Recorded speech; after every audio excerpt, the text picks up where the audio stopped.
سجدہ سہو کرنے کا پریکٹیکل طریقہ سیکھ لیں. جب ہم نے سجدہ سہو کرنا ہے آخری رکعت میں، جب التحیات پر آپ بیٹھیں گے، التحیات پڑھنے کے بعد کر لیں تب بھی ٹھیک ہے، التحیات درود دعا کمپلیٹ آخر تک پڑھنے کے بعد کر لیں تب بھی ٹھیک ہے.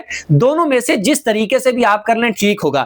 ساری رکعتیں آپ نے ادا کر لی ہیں، آخر میں التحیات پر بیٹھے ہیں تو التحیات پڑھنے کے بعد یا پھر درود اور دعا کمپلیٹ پڑھ لی، اس کے بعد آپ نے ایک طرف سلام پھیرنا ہے، السلام علیکم ورحمۃ اللہ، ایک طرف سلام پھیرا، اس کے بعد آپ نے سجدہ کرنا ہے. ایک سجدہ کیا اور 3 بار آپ نے سبحان ربی الاعلی پڑھ لینا ہے.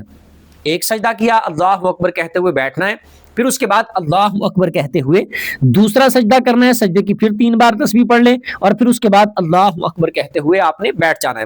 پھر آپ نے التحیات پڑھنی ہے، اس کے بعد پھر آپ نے درود پڑھنا ہے، پھر اس کے بعد آپ نے دعا پڑھنی ہے، پھر اس کے بعد آپ نے سلام پھیرنا ہے رائٹ سائڈ پہ اور اس کے بعد پھر آپ نے سلام پھیرنا ہے لیفٹ سائڈ پہ. اس طریقے سے آپ نے اپنی نماز کو کمپلیٹ کر لینا ہے. نماز میں آپ سے اگر کوئی واجب ترک ہوا تھا، کوئی غلطی ایسی ہوئی تھی جس کی وجہ سے سجدہ سہو کرنا ضروری ہو جاتا ہے، تو اس طریقے سے آپ سجدہ سہو کر لیں گے تو وہ آپ کی نماز درست ہو جائے گی، نماز ٹھیک ہو جائے گی.